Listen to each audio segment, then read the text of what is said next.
چھوٹے سے گاؤں میں ایک غریب لڑکا رہتا تھا جس کا نام عبدالقدیر تھا۔ عبدالقدیر کا خواب تھا کہ وہ بڑا ہو کر ایک افسر بنے، اپنے ماں باپ کا سہارا بنے اور اپنے گاؤں کا نام روشن کرے۔ مگر اس کے خواب کی راہ میں سب سے بڑی رکاوٹ غربت تھی۔ نہ اچھے کپڑے، نہ موبائل، نہ سکول کی فیس دینے کے پیسے اور نہ پڑھائی کے لیے مناسب ماحول۔ لیکن عبدالقدیر کے دل میں ایک آگ تھی، وہ آگ جو ہر حال میں کامیاب ہونے کی چاہت سے جل رہی تھی۔ گاؤں کے سکول میں وہ اکثر دوسرے بچوں سے پیچھے رہ جاتا تھا کیونکہ وہ مہنگی کوچنگ یا ٹیوٹر نہیں رکھ سکتا تھا۔ کئی بار اس کے استاد اسے کہتے، عبدالقدیر تم سے کچھ نہیں ہو سکتا، پڑھائی تمہارے بس کی بات نہیں۔ مگر عبدالقدیر کے دل نے ان باتوں کو کبھی سچ مانا ہی نہیں۔ وہ روزانہ شام کو گھر آ کر چراغ کی مدھم روشنی میں پرانے کتابوں سے پڑھائی کرتا۔ وہ دیوار پر ایک شیڈول لگا لیتا، روز رات کو لکھتا، ایک دن میں کامیاب ہوں گا۔ پہلا امتحان آیا، وہ فیل ہو گیا۔ دوسرا موقع ملا، پھر ناکام۔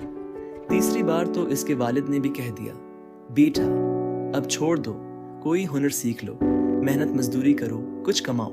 لیکن عبدالقدیر نے کہا، امی ابو مجھے ایک اور موقع دیجیے، مجھے خود پر بھروسہ ہے، مجھے اللہ پر یقین ہے۔ اس نے ہار نہ مانی، وہ پھر سے تیاریاں کرنے لگا۔ اس بار اس نے اپنی کمزوریوں کو سمجھا۔ جہاں وہ کمزور تھا وہاں زیادہ وقت دینے لگا۔ روز صبح جلدی اٹھتا، دوڑ لگاتا تاکہ دماغ تر و تازہ رہے، پھر پڑھائی کرتا۔ کبھی کسی دوست سے پرانے نوٹس لے لیتا، کبھی یوٹیوب سے فری لیکچرز سنتا۔ وہ موبائل نہ ہونے کے باوجود گاؤں کے کسی دکان پر جا کر ویڈیو لیکچرز دیکھتا، کبھی گھنٹوں بیٹھا رہتا، صرف یہ سیکھنے کے لیے کہ میتھس میں یہ سوال کیسے حل ہوتا ہے۔ دن مہینے گزرتے گئے۔ جب چوتھی بار امتحان آیا تو سب کو لگا کہ عبدالقدیر پھر سے ناکام ہوگا، لیکن عبدالقدیر کے چہرے پر ایک عجب سکون تھا، ایک عزم تھا۔ اس بار وہ کمرہ امتحان میں نہ صرف ایک امید کے ساتھ داخل ہوا بلکہ اپنے اندر پچھلی تمام کوششوں کا تجربہ لے کر گیا۔ جب رزلٹ آیا تو پورے گاؤں میں ایک خوشی کی لہر دوڑ گئی۔ عبدالقدیر پاس ہو گیا تھا۔ وہ صرف پاس نہیں ہوا بلکہ ضلع میں ٹاپ 10 میں اس کا نام آیا۔